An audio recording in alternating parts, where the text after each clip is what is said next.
You put $300,000 down to buy a rental property with bank financing, and suddenly, your bank owns half your future. Not in a dramatic way. Not in a way anyone warns you about at the signing table. In the quiet, mathematical, completely legal way that banks have been doing for over a century.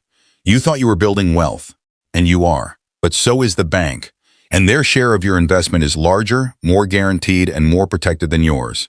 This video is about what you actually agreed to when you signed those documents, and what to do with that knowledge. Level 1, the decision to buy. You have $300,000, saved, earned, accumulated through years of discipline. And you make a decision that most financial educators will tell you is smart. You decide to invest in property, not to live in, to rent out, to generate income, to build something that works while you are not working. The property you find is listed at $1,200,000, a solid building in a steady market. 2 units, both rentable. Both with strong local demand. You speak to a mortgage advisor. He is friendly, professional, confident. He tells you that with $300,000 as a down payment, you qualify for a mortgage on the remaining $900,000.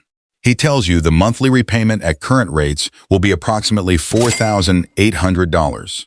He tells you the current rental market in that area supports between $3,000 and $3,500 per unit per month, which means both units rented gives you between $6,000 and $7,000 in monthly income. He tells you the numbers work. He smiles. You smile. You sign the documents.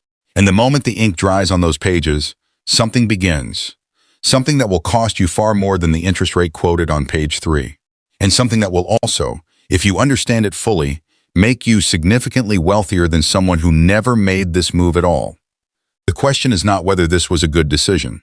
The question is whether you understand what you actually just agreed to. Level 2, the first year. Year 1 is good. Both units are occupied within 6 weeks of purchase.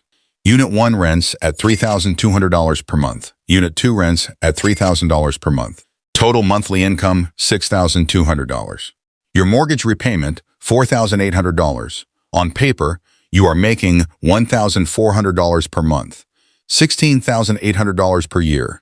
From a property you do not live in, this feels like exactly what you were told it would feel like. Passive, steady, building. But then the expenses arrive. Property tax, approximately $400 per month. Insurance, approximately $200 per month. Maintenance, a leaking pipe here, a broken appliance there, roughly $150 per month, average across the year. Property management fee, if you use 8% of rental income, approximately $500 per month. Add those up. $1,250 per month in operating costs. Subtract that from your $1,400 surplus. You are left with approximately $150 per month in actual cash flow. $150. From a $1,200,000 property. With $300,000 of your own money at risk. You are not losing money, but you are not making the money you imagined. And the question that starts forming in your mind is this. Where is the rest of it going? Level 3, where the money goes. Here is the answer. In year 1 of your mortgage, your $4,800 monthly repayment breaks down like this. Approximately $3,600 goes to interest. Approximately $1,200 goes to reducing the actual loan balance.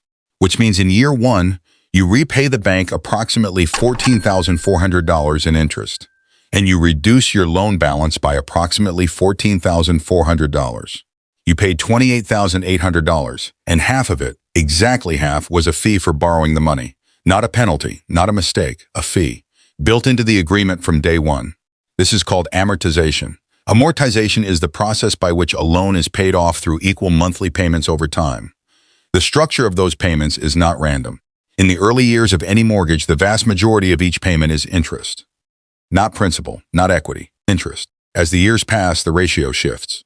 By year 15 of a 30-year mortgage, roughly half your payment goes to interest and half to principal. By year 25, the majority finally goes to principal, which means for the first decade of your mortgage, the bank collects the largest share of every payment you make, every month, like clockwork, regardless of whether your tenants pay on time, regardless of the property market, regardless of your personal financial situation. The bank gets paid first, the bank gets paid most, and the bank takes no risk on the property itself. You do. Level 4, the bank's position. Let us be very clear about something. The bank did not invest in your property. The bank invested in you. specifically in the certainty that you will repay them. The property is not their investment. The property is their collateral. There is a difference. If the property value drops, the bank does not lose. You do. If the tenants leave and rental income stops, the bank still receives their payment from you, from your reserves, from your savings, from whatever other income you have. If you cannot make the repayments, the bank takes the property, sells it, recovers their $900,000. And if the sale price is below what you owe, in some cases, the deficit remains your obligation. The banks structured this agreement to be as close to risk-free as possible for themselves. Not because they are dishonest, because this is what a bank does. It is the entire business model. Collect interest on money lent, secure the loan against an asset, ensure the borrower carries the risk, and collect steady, predictable, compounding income for 30 years, while you do all the work. Now, here is the part that most people miss. This is not a reason to avoid mortgages. It is a reason to understand them, because the same leverage the bank uses to profit from your debt can be used by you strategically to build wealth at a scale that cash alone cannot achieve. But only if you understand the mechanism, not just the monthly payment. The mechanism. Level 5. What leverage actually means. Leverage is the use of borrowed capital to increase the potential return of an investment. That is the definition. Here is what it means in practice. You had $300,000.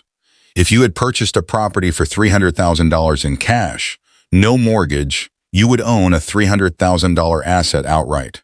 Instead, you used $300,000 as a deposit to control a $1,200,000 asset. You leveraged your $300,000 4 times. Now here is where the numbers become important.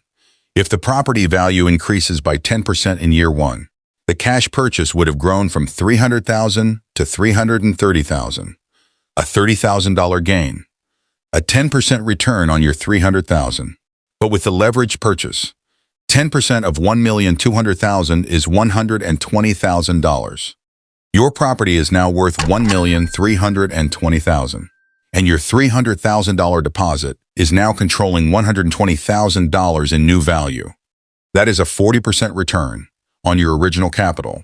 From the same 10% market movement, this is why leverage exists. This is why sophisticated investors use it, not to avoid paying for assets, to control larger assets with smaller capital, and to amplify the return on that capital. The bank made this possible. The bank also made it costly. Understanding both sides of that equation is the entire game.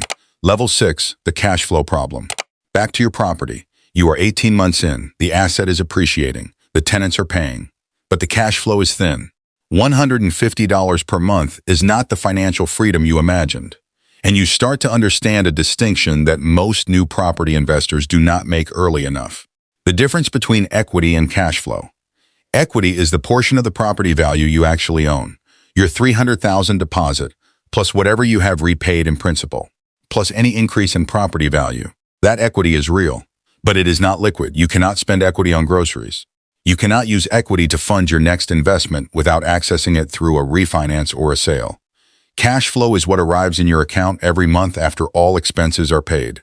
And right now, your cash flow is approximately $150, which means your property is building equity steadily, while generating almost no usable monthly income. For someone who needed this property to replace their salary, this is a problem. For someone who bought this as a long-term wealth-building asset alongside other income, this is acceptable. The question is which one you are, and whether you asked yourself that question clearly enough before you signed. Level 7, the amortization table. Sit down with your mortgage statement. Find the amortization table. Most people never look at this document. The amortization table shows you, month by month, exactly how much of each payment goes to interest and how much goes to reducing the loan. In month 1 of your $900,000 mortgage at a 5% annual rate, your payment is $4,800. Interest portion, $3,750. Principal portion, $1,050. You are paying $3,750 to the bank in month 1 to borrow money you used to buy an asset that now belongs to you. In month 60, year 5, your payment is still $4,800. Interest portion, $3,460. Principal portion, $1,340. By year 10, interest portion, $3,040. Principal portion, $1,760. The shift is slow. The bank collects more than half of every payment you make for approximately the first 20 years of a 30-year mortgage. over the full 30 years. On a $900,000 loan at 5%, you will repay approximately $1,736,000 in total. The original loan was $900,000. The interest alone is approximately $836,000. You will pay the bank $836,000. For the privilege of borrowing $900,000, that is not a criticism, that is arithmetic. And arithmetic, understood early, changes every decision you make about property, debt, and time. Level 8, the moment you have a choice. 2 years in, you sit down and you look at the full picture. Your property is worth approximately $1,250,000. A modest 4% appreciation in 2 years. Your loan balance has reduced to approximately $871,000. Your equity position is now approximately $379,000, up from your original $300,000. On paper, your net worth has grown by $79,000 in 2 years, not from the cash flow, from the equity, and now you face 3 possible directions. Direction 1, hold. Stay in the property, let the equity build, accept the thin cash flow for now. In 10 years, the loan balance will be approximately $690,000. The property, if it appreciates at 4% per year, will be worth approximately $1,776,000. Your equity at that point, approximately $1,086,000, from an initial investment of $300,000. Direction 2, refinance. Access the equity you have built by taking a new mortgage against the current value. Use the released capital to purchase a second property. Now you are using leverage twice. 2 properties, 2 income streams, 2 sets of tenants, and 2 mortgage obligations. Direction 3, sell, take the equity, pay the outstanding mortgage, keep the profit. Deploy the capital somewhere that generates better monthly cash flow. None of these directions is wrong. All of them require the same thing, a clear understanding of your goal. Are you building long-term equity? Or are you building monthly income? Or are you building a portfolio of assets for eventual sale? The answer to that question changes everything. The bank does not care which you choose. The bank gets paid in every scenario. You are the only one whose outcome changes based on the decision. Level 9, how banks profit from your debt. Here is the model, laid out simply. A bank takes deposits from millions of account holders. It pays those account holders an interest rate, say 1 or 2%, for the privilege of holding their money. It then lends that money to borrowers like you at a higher rate, 5%, 6%, sometimes more. The difference between what the bank pays to hold the deposit and what it charges to lend it is called the net interest margin. That margin, applied across billions of dollars in mortgages, is the core of how a bank generates revenue. Your $900,000 mortgage at 5% generates approximately $45,000 in interest income for the bank in year 1. The bank paid perhaps 1 or 2% to the depositors whose money funded your loan. The bank's net gain on your mortgage in year 1 alone, approximately $27,000 to $36,000, multiplied across hundreds of thousands of mortgages, and the bank's profit becomes clear. But here is the other layer. The bank did not just lend you money. The bank created a 30-year income stream. Every month for 30 years, barring default, the bank receives $4,800 from you. That income stream is so predictable and so secured that the bank can actually sell it. Package it with other mortgages. Sell the package to investors as a financial product and use the proceeds to fund more mortgages for more borrowers who generate more income streams, which are packaged and sold again. Your mortgage is not just a loan. Your mortgage is a product that generates revenue for institutions you will never meet for decades, based entirely on the fact that you signed a document and you will honor it. Understanding this does not mean you should not take out a mortgage. It means you should take out mortgages the way banks take out positions, strategically, intentionally, with a clear model of how you profit, not just how you repay. Level 10, the rule about debt, property, and time. Here is what 2 years of property ownership and 1 mortgage teaches you that no seminar ever fully explains. Debt is not the enemy. Misunderstood debt is the enemy. A mortgage is a tool, like any tool. It builds something when used with knowledge and intention. It damages something when used without understanding what it actually does. The people who build genuine wealth through property are not the ones who avoid debt.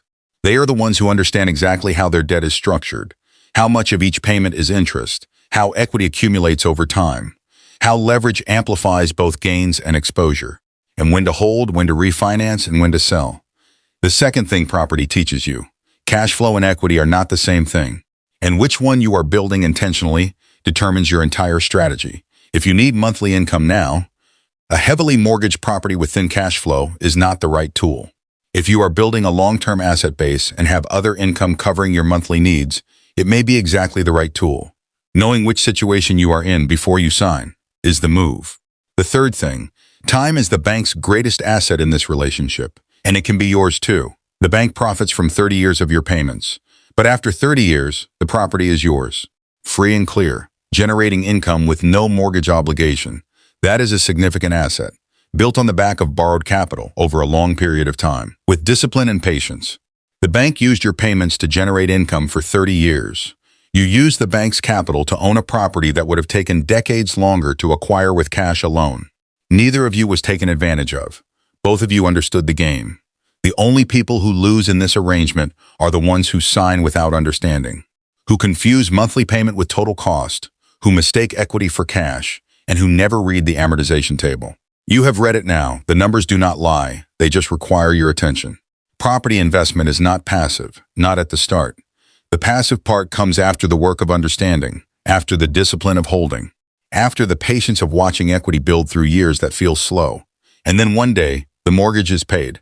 The tenants are still there. The income arrives every month.